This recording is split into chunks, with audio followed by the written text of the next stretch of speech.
Hey guys, it's me Mike again, and today's tutorial is going to be on a form signature. So I'm going to create a cool form signature for you guys, so you guys can learn from and different techniques this time on using the magnetic lasso tool. So I really don't do too much using that in a lot of my tutorials, so I figured I'd use it in this one. So I'm going to introduce it to you guys so you guys can be able to use different tools in Photoshop to help familiarize yourself with the program. Alright, so here's the phone signature I made. It's called Tiger Spirit, and it's got this cool tiger jumping out of this Arctic blue water, and some nice I'm not sure what this is, but it's a really cool background with I believe it's mountains, and it's like a snowy mountain top, and everything just went together. So I found this image wallpaper by itself, I found this background wallpaper by itself, and I decided, these two look to work together. So I'm going to show you exactly how I did it and the steps you can do to creating your own cool phone signature. Alright, so go to File, New. The dimensions I like to put is 750 by 300. Now phone signatures could be any size, so it's up to you. And press OK. Alright, so I'm just going to zoom in for you guys. I'm going to increase that to about 150. Alright, cool. So first off, I'm going to add my background. So go to File, Place, and scroll and look for your background. And alright, so here's my background. And just going to increase it. And press OK or enter. Alright, so it looks a little uneven on this side, so I'm just gonna scratch it out a little bit more, and this side too. Alright, cool. So now I'm gonna go to File, Place again, and look for another background. And I believe my next background is in a different file location. So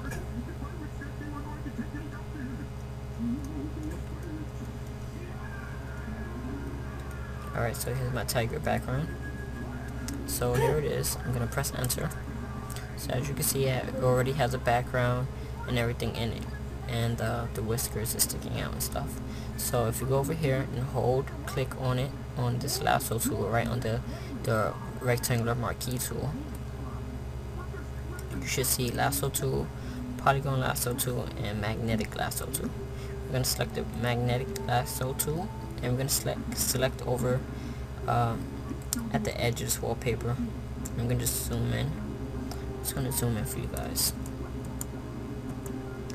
I don't know if you guys can see that, but I'm just going to click in to where the magnetic lasso tool is going to glide right across the light colors. So all the white is going to be in one line. So basically what the magnetic lasso tool does is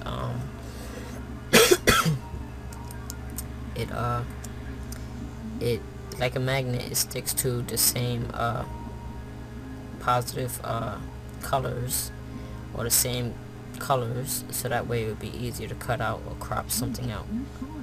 So anything with rich detail and a lot of sharp lines, you might want to click on it. So if the magnetic lasso tool is not adhering to the image, you might want to click it in, so that way your image structure stays tight, and everything is cool. So you don't even have to click most of the time. Just run your magnetic lasso tool along the image, and you should see it just form to the image itself, to all the light colors and everything like that. But you want to make sure it keeps a good outline of the image that you're trying to cut out. So this part gets a little tricky because right here there's a lot of blue. So I'm just going to run across it. Alright, just click it in until it gets to the very end, to your beginning point, and then as you can see, it makes this whole selection around the image. So what we're going to do is press Ctrl C to copy, go over to layers to make a new layer, and then Ctrl V to paste that in. And as you can see, if we take away that tiger layer, there's our tiger. there's our cutout that we, use the magnetic lasso tool on to extract the image from the background. Alright, so once we've done that, we're going to zoom out a little bit, and I'm just gonna squeeze my tiger over here. So as you can see, there's the background, there's my tiger. I'm just gonna put it like as if it's jumping out of this Arctic ice water, right? And then if you want, you can double click on the tiger layer and give it a drop shadow if you want. It's always up to you on your customization needs. So I'm gonna give it a drop shadow and leave it like that. And I'm gonna add some text. I'm gonna select about 80, and I'm gonna call it Tiger Spirit, like I did the other one. Tiger. 2 separate text layers. I don't like spacing.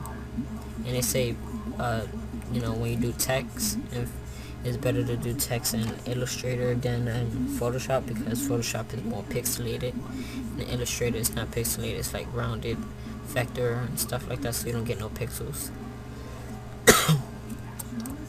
Spirit. Alright, cool. So what I'm gonna do now is I'm gonna kind of nudge the spirit text up, so that way it looks like it's aligning right up underneath the G, but underneath the I. And I'm gonna, in the layers panel, I'm gonna move the spirit underneath the tiger layer.